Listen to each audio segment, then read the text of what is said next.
When I was younger, around 14 or 15 years old, my family used to camp at a state park. Every night, my friend and I would walk through the woods. We called this the ritual.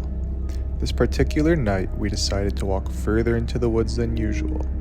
We had flashlights, we liked to try and navigate through the woods with them turned off. We were about half a mile from the nearest campsite when we heard soft whispering behind us. Obviously, we hit the flashlights and spun around. We didn't see anything, so we kept walking. We heard it again. This time, we stop and look around a bit before we decided to head back to our campsite. Then we see what's whispering.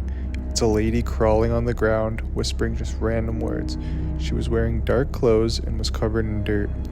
When she sees that we notice her, she stands up and declares that she is looking for her campsite. We ended up walking her back to the campground and tried helping her find her group. Turns out she was just super drunk/high and got lost trying to find a bathroom. Her friends didn't even notice she was missing, and if we didn't go that far into the woods, she would have been lost all night. It was pretty creepy. I was camping in a valley by myself with no cell service. I stayed late on a trail and ran into a nice local dude as it was getting dark. He showed me a local camping spot close to the road and the river, but camouflaged. I had a fire, drank beer, and listened to my friend's comedy podcast. I was loud and visible. Because it was dark already, I decided to sleep in the back of my truck under my topper, next to all my gear, as opposed to setting up my tent. The next morning I made a fire, cracked a beer, and started making breakfast. Then I noticed that there's a man at the edge of my camp. He comes closer, but never looks directly at me. This dude looks homeless, has a long ratty beard, and has at least 100 plastic grocery bags tied all over his clothes. Comment about how nice the day is, no response from him. I offer him breakfast, nothing.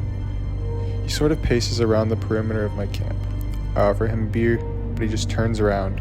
The dude is just standing there back to me, wandering around. I'm realizing that there isn't going to be any good happenings. I had my bear spray and buck knife super close. I gave him an ultimatum. Motherfucker, you're either going to acknowledge me or leave immediately. He ignores me. I grab the bear mace and walk a few steps toward him.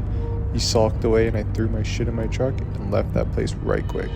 I wonder if he had watched me during the night, and I thank my laziness for staying in my truck instead of a tent. Went camping with my friends back in high school. We hiked way out into the woods/mountains and collapsed exhausted into our tents. Middle of the night, I hear something outside my tent. Then another something, and another, all around the tent. It sounded so much to me like stalking up to our tent, surrounding it. I gathered my courage and looked out, shining my flashlight into the pitch black darkness. All I could see in the dark was shining eyes looking back at me. Not little eyes or eyes close to the ground, but almost man height and large. Turned out it was a herd of deer.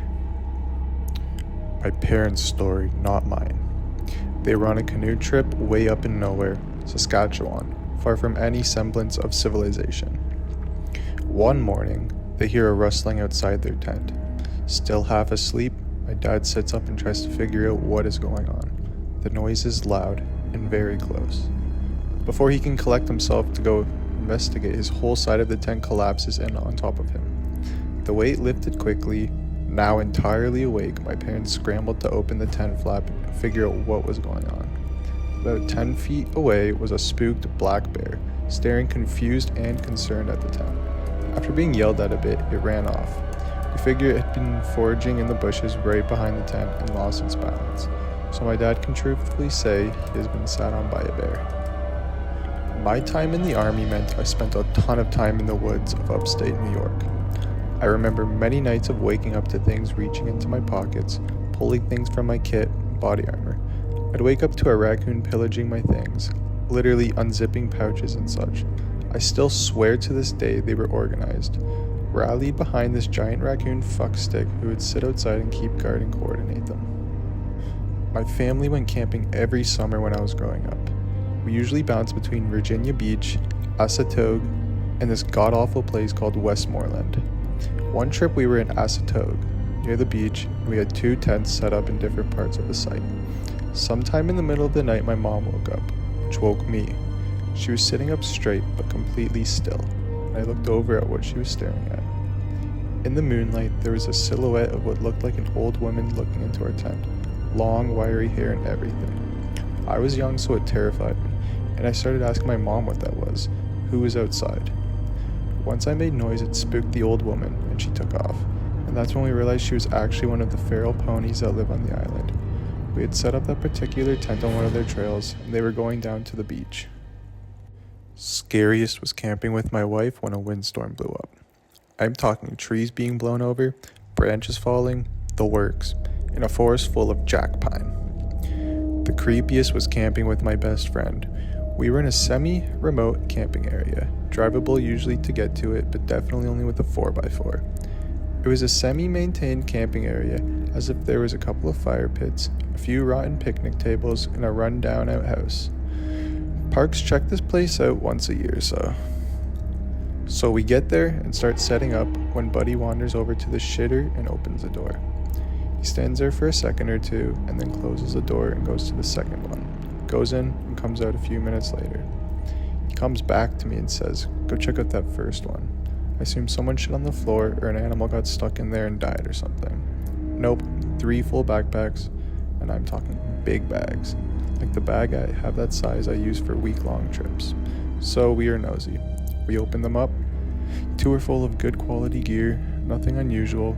The third is full of Skittles, bulk bags, small bags, regular, tropical, sour, every flavor and size bag you can imagine, just full of fucking Skittles. Camped for 4 days, never saw a soul. Bag still there when we left. We let the COs know when we got to civilization. Who left all that gear? Why did one person pack 80 liters of Skittles? Don't know, but it was weird. Oh, another scary one. Dog and I were backpacking, spur of the moment overnight trip. Wasn't far off the road or anything, so I just used a tarp as a small shelter. Small little fire, wasn't really hiding per se, but wasn't being obvious. Just dozing off when I hear a truck rip up in a bunch of drunken voices. Then the shooting started. Now they probably didn't know I was there. I was parked on a different road and hadn't realized I had walked as close as I had to the second one.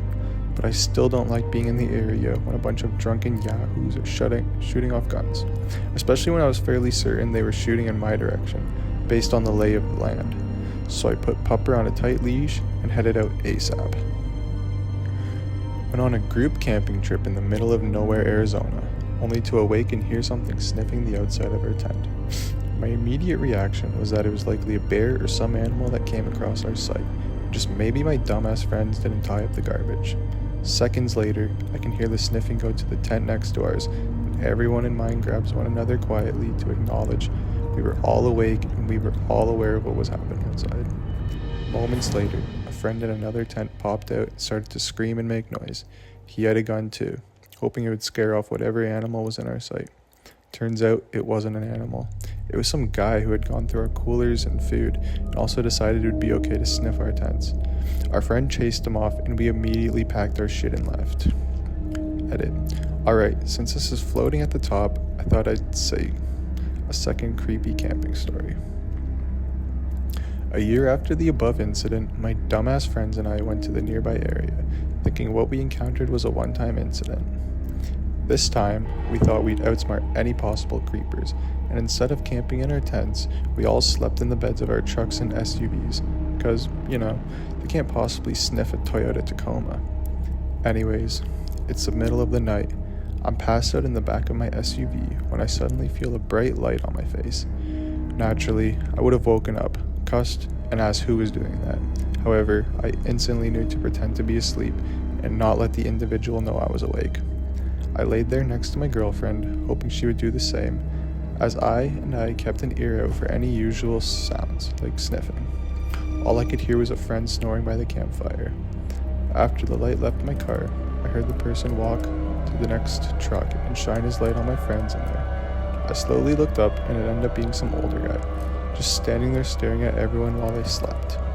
I waited until he left the campsite and I busted my ass out of that truck and woke up my friends, most of which had also been pretending to sleep and realized what was going on. My dog absolutely lost it on a nice hike, like she was scared for her life and would have ran out into the woods had she not been on a leash. Lucky that she didn't pull me over and run away anyway.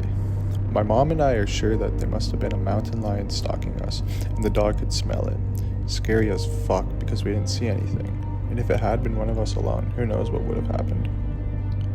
I work as a counselor at a summer camp in Southern California. The place is very out in the woods, so we get all sorts of animals wandering through, from deer and foxes, coyotes howling in the distance, to a mountain lion that's been spotted in the area. The camp also occasionally has a spiritual/haunted vibe. There are a couple creepy and weird spots, some things in the area that we think show the place has been inhabited in the past, ghost stories, etc. One night after putting my kids to bed, I was standing outside our cabin talking to another counselor when my friend Sadie comes running by with her entire teenage girl cabin, maybe 12 of them, all dressed in black and freaking the fuck out. She screams at me that she thought they heard a ghost, and once her kids were asleep, she'd meet me back here to explain and investigate. Sadie is normally the level-headed type not to freak out easily, so this really caught my attention. She meets me back by my cabin maybe 30 minutes later and explains what was going on. She took her campers on a night hike, had them all dress up in black and pretend to be ninjas. All was fun until on their way back, they passed a particular dark part of the trail when they heard off in the distance, just beyond the tree line, what sounded like a faint "help" from a small child. But each day they heard it got more and more distorted until it no longer sounded human, yet still sounded like a child yelling help in the distance. Naturally, they freaked the fuck out and ran. Me and Sadie decided to be good counselors and go investigate the sound of a small child yelling help. As we walk over to the area of the trail, we hear it. It didn't sound like a small child anymore. It sounded like a demon screeching out its best impression of a child. It didn't sound like it was coming from any point source, but more was coming from an entire mountainside. We booked it back to the safety of the main part of camp, where we tell this story to anyone who will listen. The next day, the camp director had a meeting where they told us to tell our campers not to freak out at the sound of bobcats in the forest. They are harmless, but do make a high-pitched yelping sound at night. Our friends wouldn't let us live that one down all summer.